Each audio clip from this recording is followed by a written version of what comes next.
Alhamdulillah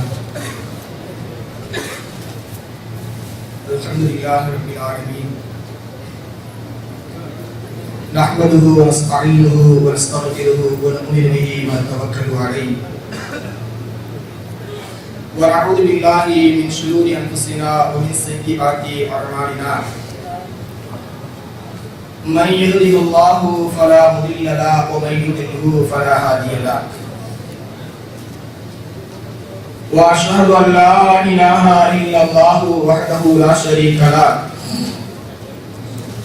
wa ashhadu anna Muhammadan abduhu wa rasuluhu amma ba'd. Qala Allah ta'ala fil Qur'anil Karim ya ayyuhan nasu ittaqu rabbakum alladhi khalaqakum min nafsin wahidah wa khalaqa minha zawjaha wa batha minhuma rijalan katsiran wa nisaa'a wattaqullaha alladhi tasaaluna bihi wal arham inna Allaha kana alaykum raqiba. Wa qala Allah ta'ala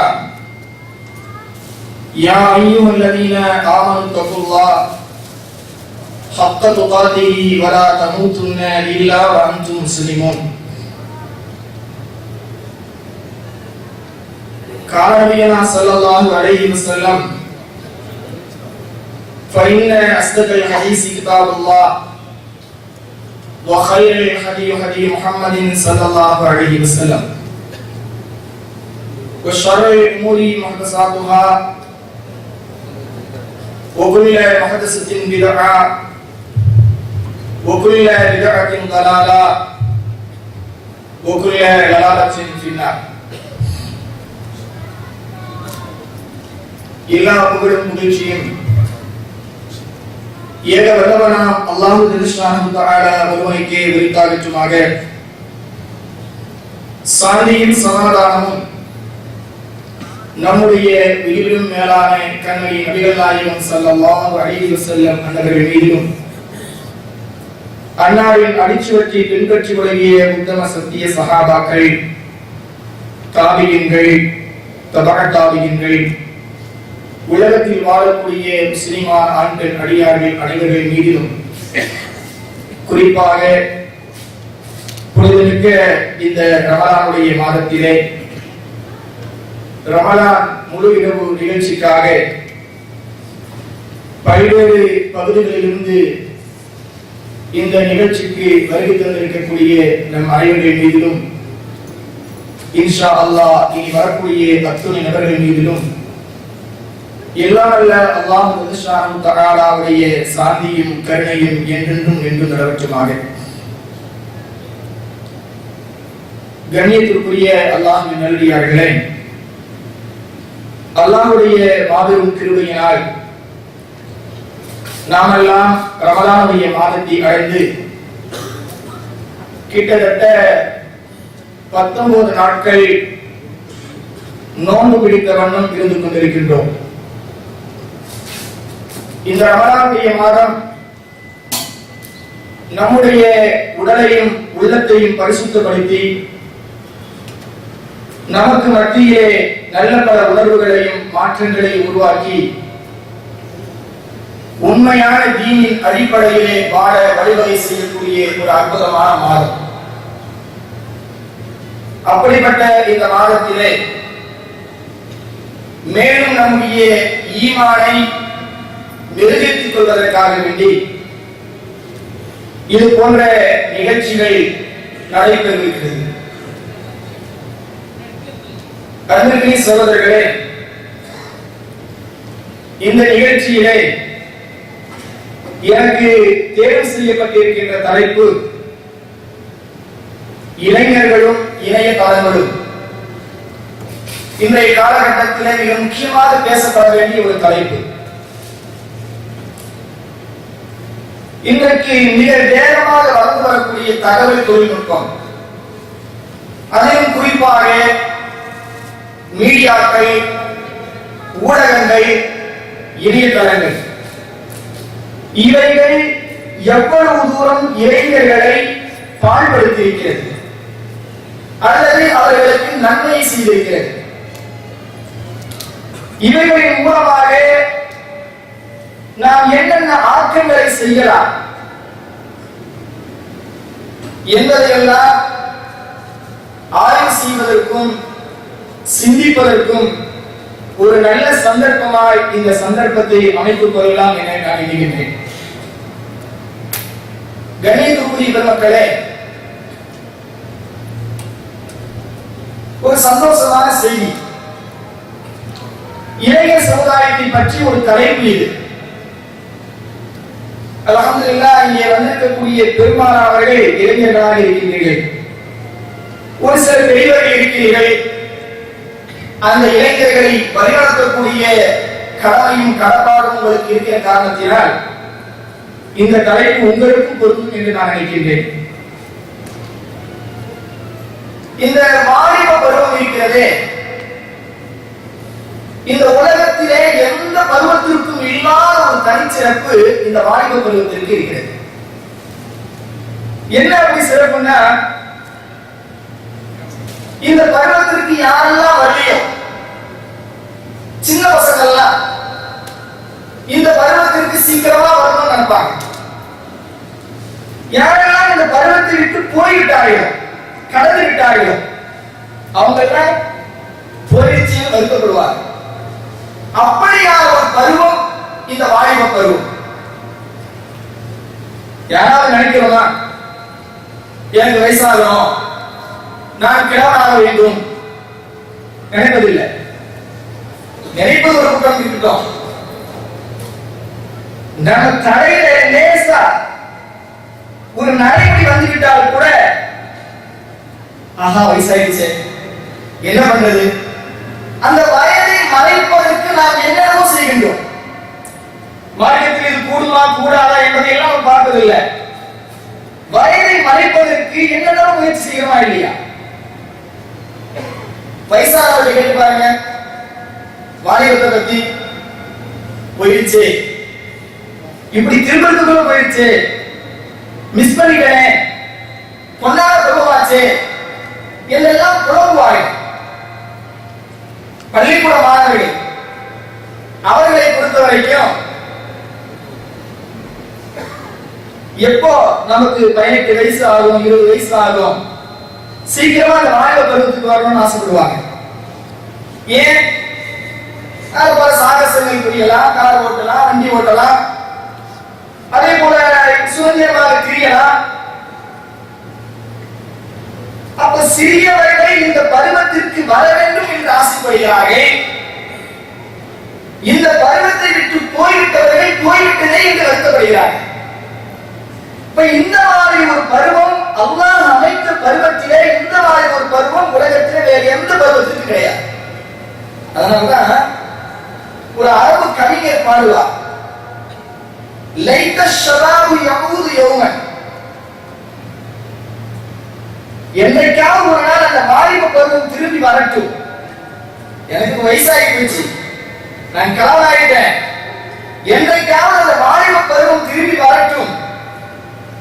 இந்த வயோதிகம் என்னை என்ன பாடுபடுத்துகிறது என்று நான் அதனிடத்தில் சொல்லி அழ வேண்டும். உனது பருவத்தில் நான் 2 காலில் நடந்தனால் இப்பொழுது 3 காலில் நடக்க ஆரம்பித்திருப்பதை அதனிடத்தில் விவரித்து நான் சொல்ல வேண்டும் என்று அழகாக பாடுவார் ஒரு அரபு கவிஞர். அப்படியாய் அந்த பருவத்தை கலைக்கின்ற போது ஒரு வருத்தம் உண்டாயிருக்கு அல்லவா? இதுல பிரச்சனை என்னன்னா, அந்த பருவத்தில் இருப்பவர்கள், அந்த வாலிபத்தில் இருப்பவர்கள் அந்த வாலிபத்தின் உண்மை தன்மைகளை அறியாமல்,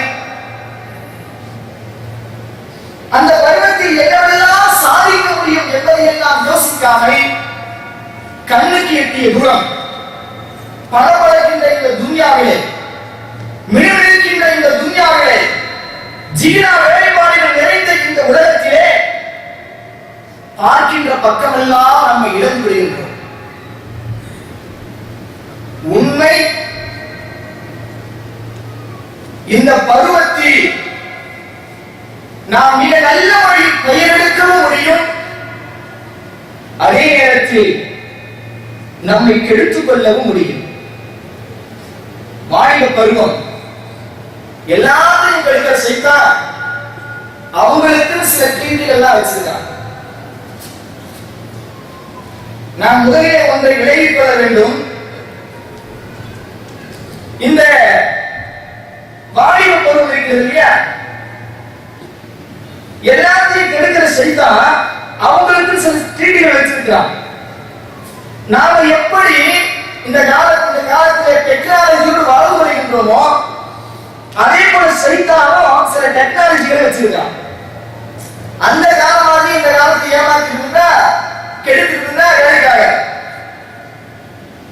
எந்த அளவுக்கு போயிடுச்சுன்னா, அவன் தன்னுடைய டெக்னாலஜியை வளர்த்து இந்த வாலிப சமுதாயத்தை கெடுத்துக் கொண்டிருக்கிறான். அந்த காலத்தை பொறுத்த வரைக்கும் கெடுப்பதற்கு ஒன்றும் தேவையில்லை. தலைமாட்டில் உட்கார்ந்து தூங்குப்பாங்க, தூங்கிடுவாங்க, போக மாட்டாங்க. ஆனா இன்றைக்கு அப்படி அல்ல. பல முறை தாக்குதல் தொடுக்க வேண்டும். சைத்தான் நாம் எப்படி டெக்னாலஜி வளர்ந்து வருகின்றோமோ அதே போன்று சைத்தானும் அவருடைய டெக்னாலஜியை பயன்படுத்திக் கொண்டு வருகிறார். அல்லாஹ்விடத்துல கீழே அவன் வருகின்ற பொழுது உலக அழிப்பு நாள் வரை அவகாசம் கேட்டு வாங்கியவன் கூடவே ஒரு வார்த்தையை சொன்னான். என்ன வார்த்தை? வட உதை கண்டவும், நான் அவர்களை கெடுப்பேன், நான் அவர்களை கெடுப்பேன், பல ரூபத்தில் கெடுப்பேன். முன்னால வருவேன், பின்னால வருவேன், லெப்ட் ரைட்ல வருவேன், மேலிருந்து வருவேன், கீழிருந்து வருவேன், நாலா புறங்களிலிருந்தும் நான் அவர்களை கெடுப்பேன். வர ஆமுரன்னகும், வர ஆமுரன்னகும், அவர்களுக்கு எல்லா விதமான தீய காரியங்களை தூண்டுவேன். எந்த அளவுக்கு தெரியுமா? அல்லாஹ்வுடைய அமைப்பையே மாற்றி விடுவார்கள். தக்யீருல் ஹல்க் என்று சொன்னால் அல்லாஹ் படைச்ச அந்த அமைப்பையே மாற்றி விடுவது. இன்றைக்கு பார்க்கிறோம் நிறைய இளைஞர்கள் அல்லாஹ் படைச்ச அந்த தோற்றத்தையே அப்படியே மாற்றிக் கொள்கிறார்கள். அப்படி மாற்றுவதற்கு உண்டான ஏற்பாடுகளை நான் செய்வேன் என்று அல்லாஹ் சொல்கிறார். ரப்புல் ஆலமீனிடத்திலே அவன் தவறை கேட்கின்ற பொழுது இது மாதிரியெல்லாம் சொல்லிட்டு வந்த காரணத்தினால ஒவ்வொரு காலகட்டத்திலையும் சைத்தானுடைய டெக்னாலஜி வேற மாதிரி போயிட்டு இன்றைக்கு அவருடைய டெக்னாலஜியின் மூலமாக சிறுவர்களை மீடியாக்குள் கட்டி போட்டு வைத்திருக்கின்றார். இன்னைக்கு பசங்களுடைய கைது எங்க இருக்குது? ஒண்ணு டிவி ரிமோட்ல இருக்குது அல்லது மவுஸ்ல இருக்குது.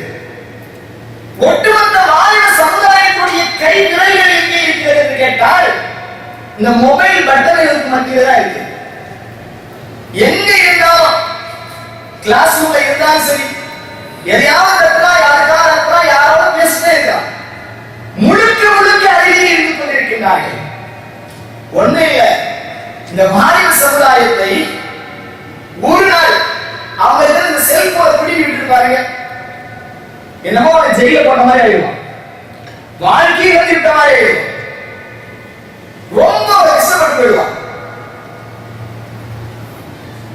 இன்றைக்கு இருக்கக்கூடிய வாலிபர்கள் எந்த அளவுக்கு போயிட்டார்கள் என்று சொன்னால், ஒரு காலம் ஒன்று இருந்து எந்த அளவுக்கு இந்த சைத்தானுடைய டெக்னாலஜி வளர்ந்து வருகிறது பாருங்க. ஒரு காலம் ஒன்று இருந்தது, இந்த 15 வயசு 16 வயசுல தான் இந்த தாமத்தை பற்றி சில அறிவுகள் தானாக வரும். ஆனால் இன்றைக்கு பார்க்கிறோம் 8 வயசு பையன் அம்மாவோ அக்காவோ அன்பா பேசினா கூட வேற எங்கேயோ பார்த்தது கனெக்ட் பண்ணி தவறா பார்க்கலாம், வித்தியாசமா பார்க்கலாம். அப்ப ஒரு காலத்தில் 16 வயது வரை இந்த விவரங்கள் தெரியவில்லை. இன்றைக்கு 8 வயசு பையனுக்கு தெரிகிறது என்று சொன்னால் இந்த மீடியாக்களின் ஊடகங்களுடைய பாதிப்பு மிகப்பெரிய அளவிலே சிறுவர்களை இளைஞர்களை பாழ்படுத்தியிருக்கிறது. பொதுவாக இந்த மாதிரி சமாச்சாரங்கள்லாம் வரும்பொழுது நம்ம லேசதான் நடப்போம், மொபைல் தானே அப்படின்னு நினைப்போம். மொபைல் தான் வச்சிருக்க வச்சுதான் நடக்கும். ஆனா அவன் மொபைல் வச்சில்ல, உலகத்தை கையில் வைத்துக் கொண்டிருக்கின்றான். இன்டர்நெட் வழியாக உலகத்தை அவன் கையில் வைத்துக் கொண்டிருக்கின்றான். நாம நினைப்போம் மொபைல் தானே அப்படின்னு. அந்த இன்டர்நெட் வழியாக உலகத்தில் உள்ள யாரோடு தொடர்பு கொள்ளலாம், எல்லோரோடும் தொடர்பு கொள்ளலாம், எந்த பெண்ணோடு பேசலாம்.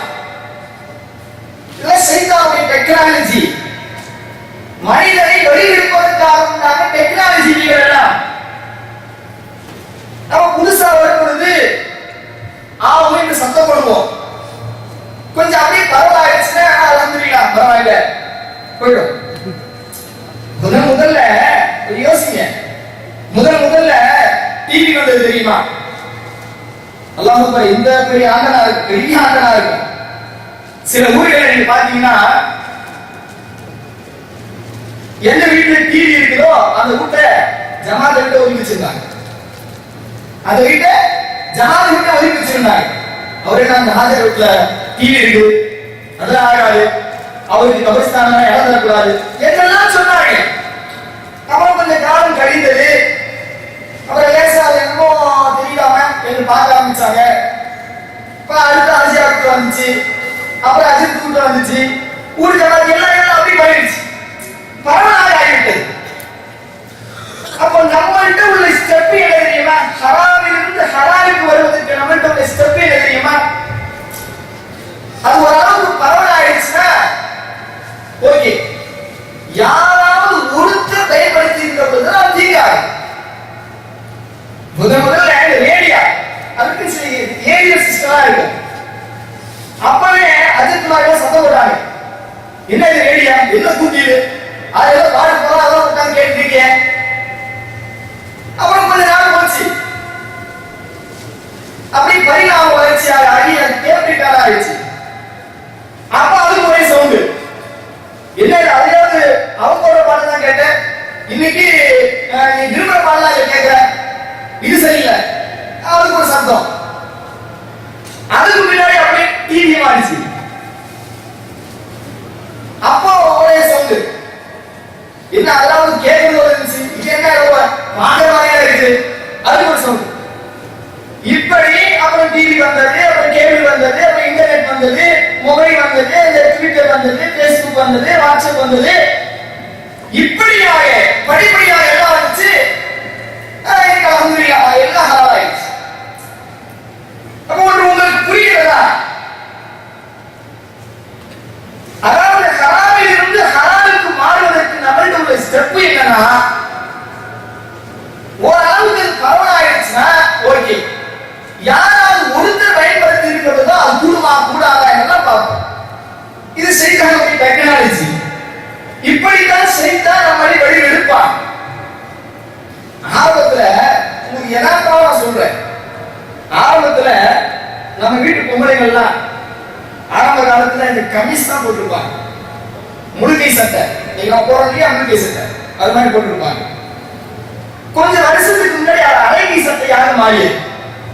அப்ப பாத்தீங்கன்னா ஒரே சத்தம், அஜித்மார்கள்லாம் பயம், என்னது அவளுக்கு பெண்களுடைய அவளுக்கு அதை மறைக்காமல் அரைகை சட்டையை போட்டுக் கொண்டிருக்கிறார்கள் என்னெல்லாம் பயங்கரமா சத்தம் வந்துச்சு. இன்னைக்கு பார்த்தா கையே இல்லை. இன்னைக்கு கையே இல்லைங்க. பிள்ளைகளுக்கு போய் 15 வயசு 16 வயசு பிள்ளைகளுக்கு போய் கவுனு அல்லது மிடி அல்லது சிம்மி சீரா எடுக்க போனா வெறும் சிறிவசா இருக்கு. எங்கப்பா கையை காலம்? பின்னாடி தொங்கும் பாருதான், பின்னாடி பார்த்தா தொங்குது இன்றான துணி. என்ன வச்சு என்ன செய்யுது? கை வேணா எக்ஸ்ட்ரா துணி எடுத்து தைச்சிக்கோ. இப்பெல்லாம் இப்படித்தான், எக்ஸ்ட்ரா துணி எடுத்து தைச்சிக்கோ, இல்லைன்னா மூக்கு தோசி தீ போட்டு. அப்ப கையே இல்ல. ஒரு காலத்தில் முழு கை அரை கையால் பொழுது ஆர்ப்பாட்டம் செய்தவர்கள், திட்டியவர்கள், பெரியவர்கள், ஜமாத்தார்கள். இன்றைக்கு கையே ஆயிடுச்சு. அப்ப பரவாயில்ல, அரைக்கை சட்டையே பரவாயில்ல அப்படி என்ன ஆகிவிட்டதா இல்லையா? இப்ப மோசமான ஒன்று வருகின்ற பொழுது மோதியதை ஹலால் ஆகிடுது. இப்படிதான் செய்தார்கள். டெக்னாலஜி இப்படிதான் போகும். சொன்னால்,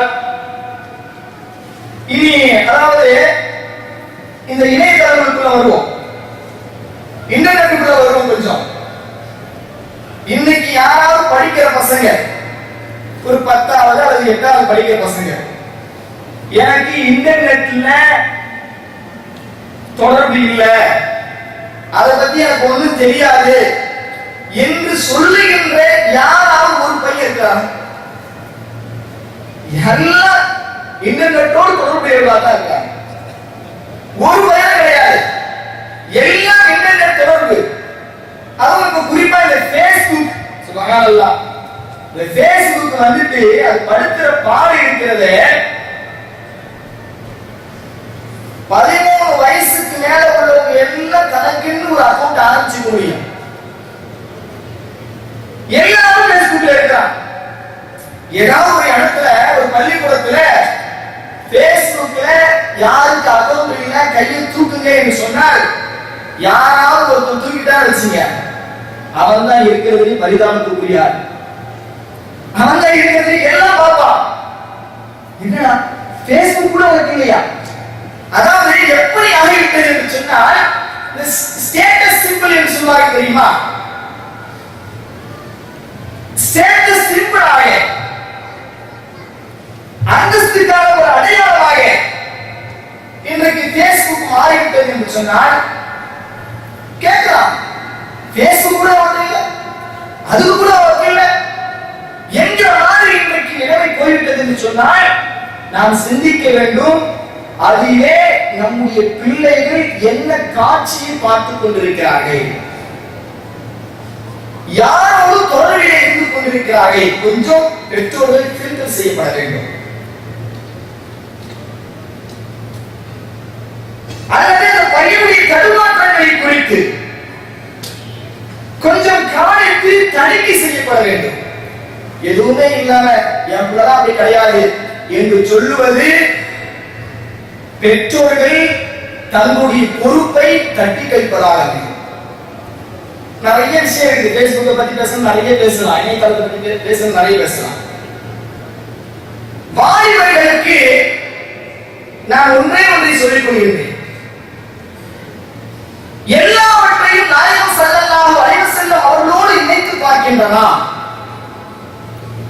நாயகம் ஸல்லல்லாஹு அலைஹி வஸல்லம் வாலிபத்தை குறித்து முழு வாலிபத்தையும் நான் பேசுறேன். மூன்றே மூன்று செய்தி. அன்னாரின் இளமை பருவம் எப்படி இருந்தது, வாலிப பருவம் எப்படி இருந்தது, அதை கொஞ்சம் நீங்கள் அந்த வாலிபத்தோடு அந்த இளமையோடு உங்களை ஒப்பிட்டு பார்ப்பதற்காக. முதல் செய்தி, நபிகள் நாயகம் ஸல்லல்லாஹு அலைஹி வஸல்லம் அவர்கள் தங்களுடைய 20 வயது வரை தம்முடைய பகுதி வாழ் மக்களுக்கு கடை தெருவுக்கு சென்று ஜாமான்களை வாங்கிக் கொண்டு வந்து கொடுக்கக்கூடியவர்களாக இருந்தார்கள். இது வெறுமனே 7 வயசு 8 வயசுல நடந்ததாக நீங்கள் படித்திருப்பீர்கள். சிறுத்தை இப்னு ஹிஷாம் போன்ற பிரபலமான வரலாற்று நூல்களிலே நபிகள் நாயகம் ஸல்லல்லாஹு அலைஹி வஸல்லம் அவர்கள் 20 வயது ஆன பின்னாலும் கூட தன்னுடைய பகுதி வாழ் மக்களுக்காக, தன்னுடைய சொந்தக்காரர்களுக்காக, தன்னுடைய அக்கம்பக்கத்து வீட்டுக்காரர்களுக்காக கடை தெருவுக்கு சென்று ஜாமான்களை வாங்கிக் கொண்டு தன்னுடைய ஆடையிலே கட்டிக் கொண்டு வந்து, இன்றைக்கு போல அன்றைக்கு அந்த கேரியர் பேக்குகளும் இல்லை. நாயகம் ஸல்லல்லாஹு அலைஹி வஸல்லம் ஜாமான்களை வாங்கி தன்னுடைய ஆடை ஒரு மூலையிலே கட்டிக் கொண்டு வந்து வீடு வீடாக ஒரு வேலைக்காரரை போல, ஒரு பணியாளரை போல நாயகம் ஸல்லல்லாஹு அலைஹி வஸல்லம் அவர்கள் பயன்பட்டார்கள். இன்றைக்கு அரும்பு நீசம் இல்ல, கடைக்கு போயிட்டு வாடா அப்படின்னு சொன்னா இப்படி காலை தூக்கிறான். இந்த வேலை ஏன் சொல்ற வேலை வச்சுக்காது, யாரோ இந்த பையன் மாதிரி.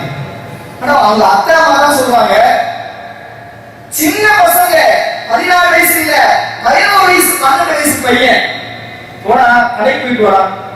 அவன் இல்லாத தத்துவம் பேசுவான். என்ன கடை திறந்துருக்கும் போடா, இந்த காசு செல்லும் போடா, செல்லு தருவா போடா, ஒண்ணு இல்ல 10 ரூபாய் எடுத்துடா அப்படின்னு சொன்னா ஒரு விஷயம் இருக்கு.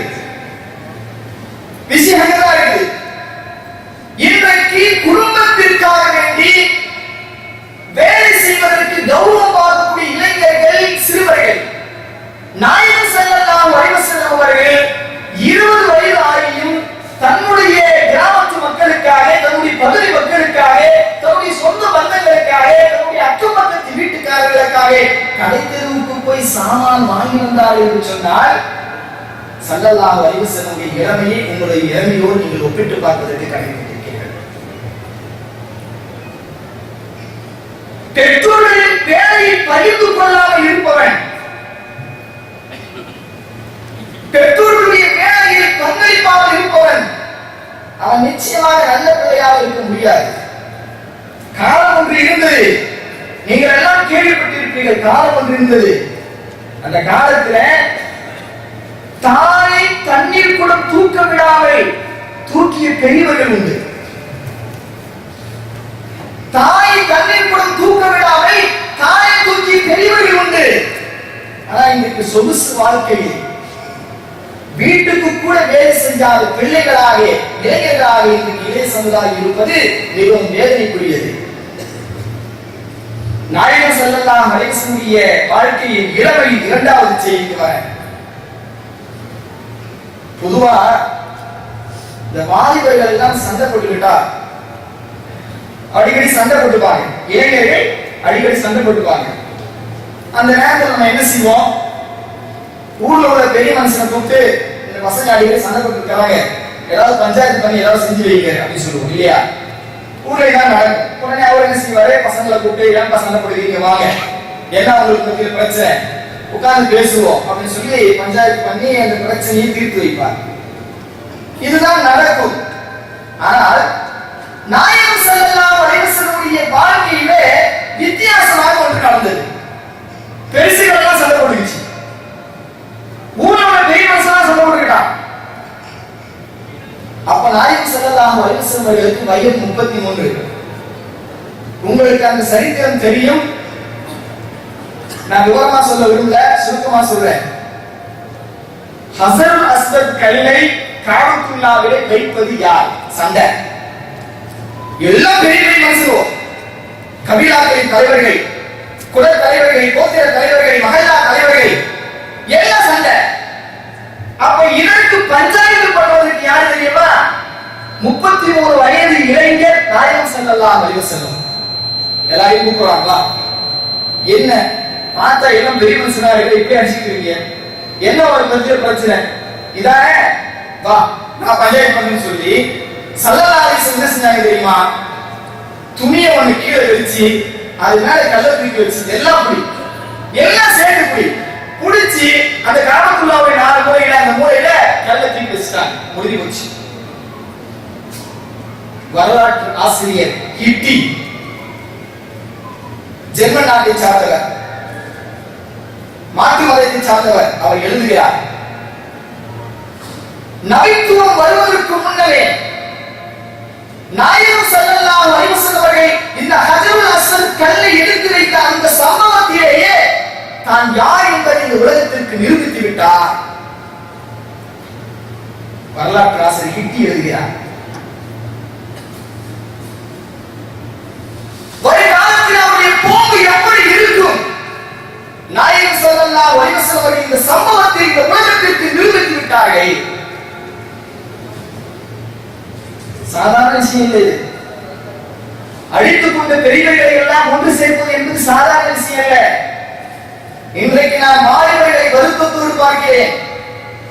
இன்னைக்கு எத்தனையோ ஊர்கள் நல்லா இருக்கிற ஊரை எல்லாம் துண்டாக்குறான், நல்லா இருக்கிற ஊரெல்லாம் எடுத்து துண்டாக்குறான். அதெல்லாம் யாரும் பார்த்தா இளைஞர்களாக இருக்கான்.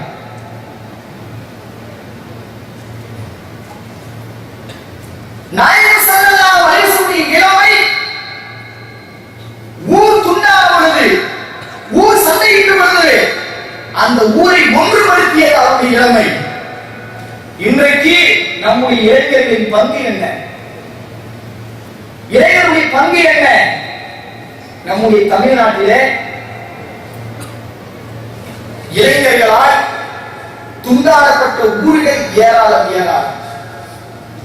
இளைய சமுதாயத்தினால் துண்டாடப்பட்ட ஊர்கள் ஏராளம் ஏராளம். நாயகம் ஸல்லல்லாஹு அலைஹி வஸல்லம் இளமையை கொஞ்சம் யோசித்து பார்க்கணும். நான் 3 செய்திகள் சொல்ல வந்தேன். 3வது செய்தி, நாயகம் முதல் செய்தி, நாயகம் ஸல்லல்லாஹு அலைஹி வஸல்லம் அவர்கள் தன்னுடைய ஊர் மக்களுக்காக செய்த அந்த வேலை. 2வது, தன்னுடைய அந்த ஊர் மக்களை ஒன்றுபடுத்துவதற்காக அவரை எடுத்துக்கொண்ட அந்த அளப்பெரிய பணி. மூன்றாவது ஒரு செய்தி, இன்றைக்கு சம்பாதிக்க துவங்கி இருக்கக்கூடிய இளைஞர்களை வாலிபர்களை பற்றி உண்டான ஒரு செய்தி. நாயகம் ஸல்லல்லாஹு அலைஹி வஸல்லம் அவர்கள் சிரியாவிலே வியாபாரம் செய்கின்றார்கள். 2 பேர் சேர்ந்து பிசினஸ் பண்றாங்க. ஒரு ரசூல் ஸல்லல்லாஹு அலைஹி வஸல்லம் அவங்க, இரண்டாவது அவருடைய சிறிய தந்தை அப்பாஸ் ரலியல்லாஹு தஆலா. சிரியாவிலே வியாபாரம் நடந்துச்சு. வியாபாரம் வந்து நல்ல லாபம், கை நிறைய காசு இருக்கு. இப்ப ஸல்லல்லாஹு அலைஹி வஸல்லம் தன்னுடைய சிறிய தந்தை அப்பாஸ் கிட்ட கேட்கிறாங்க, நாம வாலிபர்களாகி நல்ல ஒரு நிலைக்கு வந்துட்டோம், இன்னைக்கு நிறைய காசு இருக்கு, இந்த காசு வச்சுட்டு நாம என்ன செய்யலாம் சொல்லுங்க அப்படின்னு சொல்லிட்டாங்க. அப்ப அப்பாஸ் சொன்னாங்க, அப்பாஸ் ரலியல்லாஹு தஆலா சொன்னாங்க, நீயே சொல்லு முஹம்மதே. அப்போ பெருமானார் ஸல்லல்லாஹு அலைஹி சொன்னாங்க, நம்முடைய பெரிய தந்தை, அதாவது உங்களுடைய அண்ணன் எனக்கு பெரிய தந்தை அபூ தாலிப், அவர் ரொம்ப கஷ்டப்பட்டு இருக்கிறார். அல்லாஹ் தஆலா அவருக்கு நிறைய பிள்ளைகளை கொடுத்துட்டான், கையில காசு எதுவும் இல்லை, ரொம்ப கஷ்டப்படுறார். நாம ஏன் அவருடைய பிள்ளைகளை ஏதாவது ஒரு பிள்ளையை நாம் எடுத்து அவர்களுக்கு உண்டான அத்துணை செலவையும் நான் செய்யலாமே என்று சொன்ன பொழுது, இது நல்ல ஐடியா தானே இருக்குது, சரி வா போய் கேட்கலாம் என்று சொல்லி யாரு அப்பாஸ் ரலியல்லாஹு தஆலா அவர்களும் பெருமானார் ஸல்லல்லாஹு அலைஹி வஸல்லம் அவர்களும் அபூ தாலிப்க்கு போறாங்க. பெரியவர் அபூ தாலிப்க்கு போறாங்க. இன்னைக்கு நாங்க நல்லா சம்பாதிச்சிட்டோம், கை நிறைய காசு இருக்குது, உங்களுடைய குழந்தைகளை ஏதாவது ஒரு குழந்தையை, ஆளுக்கு ஒரு குழந்தையாக நாங்கள் எடுத்துக்கொள்கிறோம், அவர்களுக்கு உண்டான எல்லா செலவுகளையும் நாங்கள் பார்த்துக் கொள்கிறோம், நீங்க என்ன சொல்றீங்க?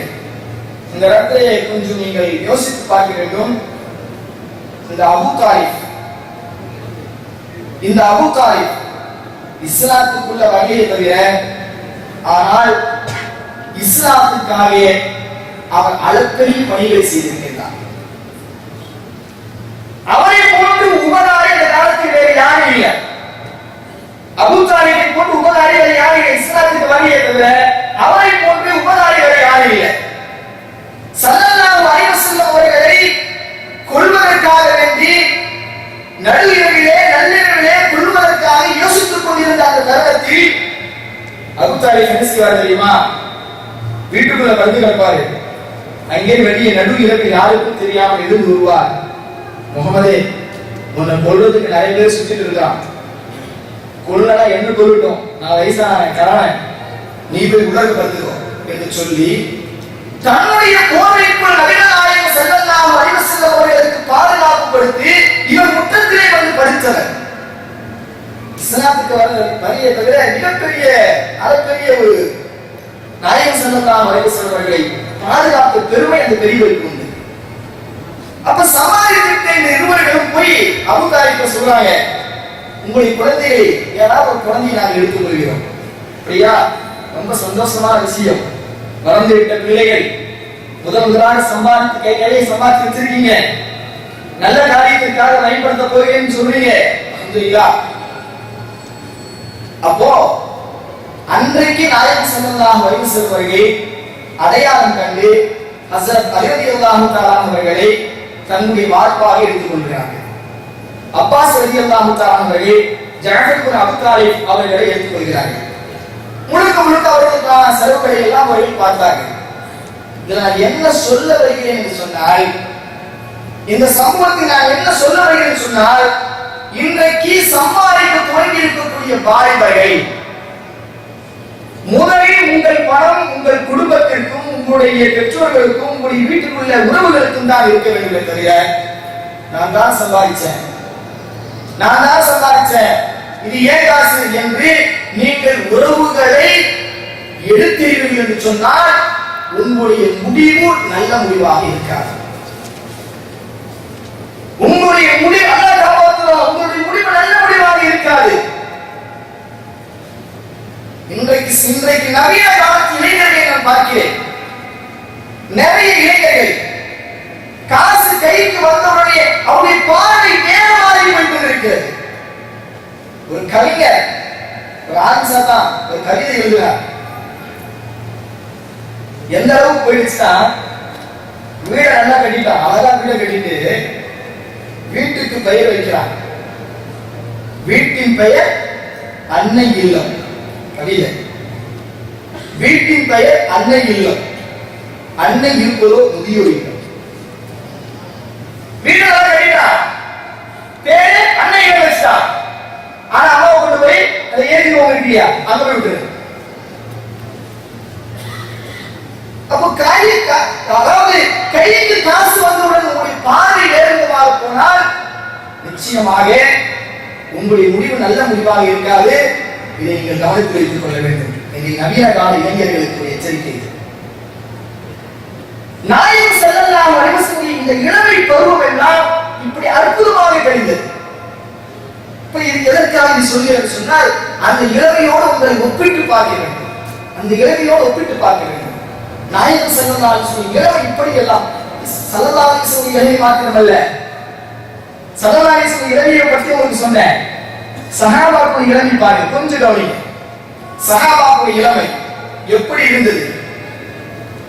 காஃபிர்கள் சொன்னார்கள், இளமையில் சஹாபாக்களை பார்த்து காஃபிர்கள் சொன்ன வார்த்தை, ஹும் ருஹதானும் பில்லை வசுதானும் பின்னஹார். என்னப்பா இவங்க இரவுல பார்த்தா அவங்க சன்னியாசியாக இருக்காங்க, பகல்ல பார்த்தா வீரர்களை போல போருக்கு தயாரா இருக்கிறாங்க. யார் சொல்லுது? காஃபிர்கள் இளைய சஹாபாக்களை பார்த்து சொன்ன வார்த்தை, இரவிலே துறவிகளை போன்று வணக்கம், பகலிலே வீரர்களாக மார்க்கத்திற்காக தன்னுடைய உயிரையும் கொடுக்கக்கூடிய பற்று. இது சஹாபாக்களுடைய இளமை. கொஞ்சம் யோசித்து பாருங்க. சஹாபாக்களுடைய இளமையும் நம்முடைய இளமையும் நாயகம் ஸல்லல்லாஹு அலைஹி வஸல்லம் இளமையும் கொஞ்சம் யோசித்து பாருங்க. கணிதத்துக்குரிய மக்களே, தெரிந்தோ தெரியாம நாயகம் ஸல்லல்லாஹு அலைஹி வஸல்லம் சொன்னாங்க, அஷ்ஷபாபத்து ஷுஅபத்து மினல் ஜுனூன். இந்த வாலிப பருவம் இருக்கிறதே, அது பைத்தியத்தினுடைய ஒரு பகுதி என்று சொன்னாங்க. பைத்தியத்தினுடைய ஒரு பார்ட். எது? வாலிப பருவம். வாலிப பருவத்தை பத்தி என்னவோ நிறைய சொல்லலாம் இல்லையா? அது அப்படிப்பட்டது இப்படிப்பட்டது எல்லாம் புகழ்ந்து சொல்லலாம். ஆனா ஸல்லல்லாஹு அலைஹி வஸல்லம் எச்சரிக்கை செய்யும் மூலமாக சொன்னாரே, அஷ்ஷபாபத்து ஷுஅபத்து மினல் ஜுனூன். வாலிப பருவம் என்பது பைத்தியத்தினுடைய ஒரு பகுதி, ஒரு பார்ட் என்று சொன்னாரே. நீங்க அப்படிதான் இருக்க. சினிமா பைத்தியம், காதல் பைத்தியம், ரசிகர் மன்ற பைத்தியம், நெட் பைத்தியம், பேஸ்புக் பைத்தியம் எல்லாமே பொறுத்து கொண்டு வரும். பெரும்பாலும் இப்படித்தான் இருப்பார்கள், பெரும்பாலும் இப்படித்தான் இருக்கிறார்கள். அன்பிற்குரிய சகோதரர்களே, கொஞ்சம் யோசித்து பாருங்க. இன்றைக்கு இந்த பேஸ்புக்கினால் இன்றைக்கு பலவிதமான விபரீதங்கள் எல்லாம் நடைபெறுகிறது. அதான் நிறைய நம்ம சொல்லலாம், நேரம் இல்லை. ஒரே ஒரு விஷயத்தை மாற்றி உங்களுக்கு சொல்லிவிட்டு என்னுடைய உரைக்கு நான் முக்கிய விளைவித்துக் கொள்கிறேன். ஒட்டுமொத்த வாலிபர்களுக்கும் ஒரே ஒரு ரோல் மாடல், குர்ஆனில் அல்லாஹ் சொல்கிறார், ஒரே ஒரு முன்மாதிரி. அந்த முன்மாதிரியை தவிர எந்த முன்மாதிரியும் உங்களுக்கு அநேகமாக உங்களுக்கு தெரிந்திருக்கும். குர்ஆனிலே அவருடைய வரலாறுக்கு மட்டும்தான் அழகிய வரலாறு என்று பெயர். அஹ்ஸனுல் கஸஸ். யாருடைய வரலாறு? யூசுப் அலைஹிஸ்ஸலாம். ஒரு பெண் துறவியராக வருகின்றது. ஊரில் உள்ள எல்லா பெண்களும் துறவியராக வருகிறது. ஒரு அழகும் அழகும் மிக்க ஒரு வாலிபனை ஊரில் உள்ள எல்லா பெண்களும் துறத்தினார்கள். ஊரில் உள்ள எல்லா பெண்களும் துறத்தினார்கள். ஒரு ஆண் பெண்ணுக்கு பின்னாடி போக வேண்டிய அந்த நிலை இல்லை. எல்லா பெண்களும் ஆணுக்கு பின்னாடி வரக்கூடிய அந்த சூழ்நிலை. இந்த கட்டத்திலே கொஞ்சம் கவனிங்க.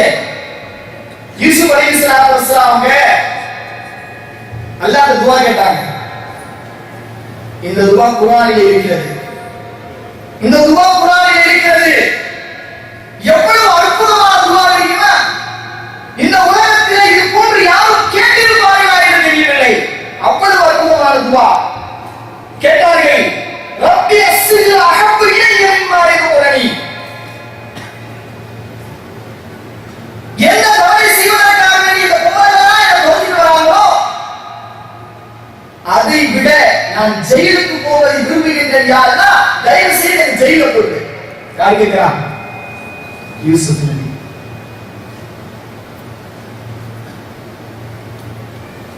ரப்பி அஸ்ஸில் அஹப்பு இலைய மிம்மா யதுரனி. இந்த பெண்கள் எல்லாம் எந்த தவறை செய்வதற்காக என்னை துரத்திக் கொண்டு வருகின்றார்களோ அது எனக்கு தேவையில்லை. நான் அவைகளை ஜெயிலுக்கு போக பேசாவுறேன் என்று சொல்லிக் கொண்டு ஜெயிலுக்கு போனாங்க என்ற வரலாறை பார்க்கிறோம். ஜெயிலுக்கு போன பின்னாடி அங்கிருந்து கொண்டு தாவா பணி செய்கின்றார்கள், நபித்துவத்தை செய்கின்றார்கள்.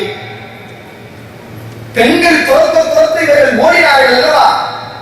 கடைசியில் அந்த வீட்டுக்காரருக்கு தெரிஞ்சு போச்சு, அந்த பெண்ணுடைய வீட்டுக்காரருக்கு தெரிஞ்சு போச்சு. அவர் சொன்னார், யூசுப் ஆயுதா இதை இதோட விட்டுருப்பா, இதெல்லாம் அசிங்கம், வெளியே போய் சொல்லிட்டு இருக்காரு. ஒரு பெண் ஆணை துரத்துவது என்று இது சகிக்க முடியாத ஒரு அசிங்கமாக இருக்கிறது, அதை விட்டுடுப்பா அப்படின்னு சொன்னார். எனக்கு வேண்டாம், எனக்கு வேண்டாம், அல்லாஹ்வுக்கு நான் பயப்படுகிறேன் என்று சொல்லி ஓடிய யூசுஃபை பார்த்து அல்லாஹ் சொன்னான், இன்னஹு மின் இபாதில் முக்லஸீன். ஓடிய யூசுஃபை அல்லாஹ் சொன்னான், இன்னஹு மின் இபாதில் முக்லஸீன். யூசுப் என்னுடைய கலப்பட்ட நல்லடியார், தூய்மையான சீடன். தூய்மையான சீடன் எப்ப சொல்லணும் தெரியுமா? தவறு செய்வதற்கு எல்லா வாய்ப்பும் இருந்தும் தவறு செய்யாத தன்னை பாதுகாத்துக் கொள்கிறானே அவனுக்கு பெயர் தான் அரபியில் முஹலஸ் என்று பெயர். அவனுக்கு பெயர் தான் முஹலஸ். கண்ணே தெரியல, அந்நிய பெண்ணை பார்க்காதே, எப்படி பார்ப்பான்? கண் தெரிகிறது, அந்த கண்ணினால் அந்நிய பெண்ணை ரசிக்க முடியும். ஆனாலும் நான் தலையை குனிந்து கொண்டு போவேன். தவறு செய்வதற்கு சரியான வாய்ப்புகள் இருந்தும் நான் அந்த தவறை விட மாட்டேன் என்று யார் தன்னை கட்டுப்பாட்டுக்கு வைத்துக் கொள்கிறானோ அவனுக்கு பெயர் முஹலஸ். இந்த வேலையை அருமை யூசுப் அலைஹிஸ்ஸலாத்து வஸ்ஸலாம் அவர்கள் சரியான முறையில் செய்தார்கள். என்று சொல்வதில்லை. வாலிப பருவம் காலம் போன கடைசியில் வருத்தப்பட்டு எந்த பிரயோஜனம் இல்லை. இந்த வாலிபத்தை எவ்வாறெல்லாம் பயன்படுத்திக் கொள்ளலாம் என்று யோசியுங்கள். குறிப்பாக இந்த இணையதளங்கள், பேஸ்புக்குகள், சமூக வலைத்தளங்கள், இவைகள் நல்லவைகளுக்கு நீங்கள் பயன்படுத்துங்கள். இவைகளை நல்லவைகளுக்கு பயன்படுத்துங்கள். சொல்ல முடியாது. ஒருவேளை இதுல நிறைய உங்க மாற்று மருத்துவர்கள் எல்லாம் வராங்க. நீங்கள் பேஸ்புக்கை பயன்படுத்துகின்ற பொழுது உங்களுக்கு தெரிந்த இஸ்லாத்தை பற்றிய செய்திகளை அவர்களுக்கு ஷேர் பண்ணுங்க, அவர்களுக்கு அனுப்பி வைங்க. கேட்ட பயான்களில் இருந்து அல்லது படித்த புத்தகங்களில் இருந்து நல்லதை எடுத்து சொல்லுங்க.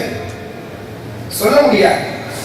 ஒருவேளை உங்களுடைய கருத்தை அவர்கள் புரிந்து கொண்டு இஸ்லாத்தை வியந்து இஸ்லாத்துக்குள் வந்துவிட்டார். நாயகம் ஸல்லல்லாஹு அலைஹி வஸல்லம் சொன்னாங்க, லா யஹ்தியல்லாஹு பிக ரஜுலன் வாஹிதன் கைரும் மினத் துன்யா வ மா ஃபீஹா. நாயகம் ஸல்லல்லாஹு அலைஹி வஸல்லம், உன் மூலமாக ஒரே ஒரு ஆள், ஒரே ஒரு மனுஷன் ஹிதாயத்தை பெற்றுவிட்டான் என்று சொன்னால் இந்த உலகம், இந்த உலகத்தை விட பெரியது அதுதான். அப்ப இந்த இணையதளங்களையும் அதே போன்று இந்த பேஸ்புக்குகளையும் இது போன்ற நல்ல காரியங்களுக்கு பயன்படுத்திக் கொள்ளுங்கள். எல்லாம் அல்ல அல்லாஹ் ரப்பல் ஆலமீன் அத்தகைய நசீபினை நமக்கு தர வேண்டும். இந்த இளைய சமுதாயத்தை இந்த இளைய தலைவருடைய தொடர்பில் இருந்து நல்ல தொடர்புகளாக இருக்கணும். அவைகளுடைய எல்லா அசிங்கங்களை விட்டும் அல்லாஹ் ரப்பல் ஆலமீன் இளைய சமுதாயத்தை காப்பாற்ற வேண்டும். இந்த தொடர்பு, இந்த இளைய தலைமுறையுடைய தொடர்பு மிக மிக முக்கியமாக அழைப்பு பணிக்காக உங்களுடைய தொடர்பு இருக்க வேண்டும் என்று கேட்டுக்கொண்டவனாக எனது உரைக்கு முற்றுப்புள்ளி வைத்து விடைபெறுகின்றேன். வாஹிரு தாவானா அல்ஹம்துலில்லாஹி ரப்பில் ஆலமீன். அஸ்ஸலாமு அலைக்கும் வரஹ்மத்துல்லாஹி தஆலா வ பரகாத்துஹு.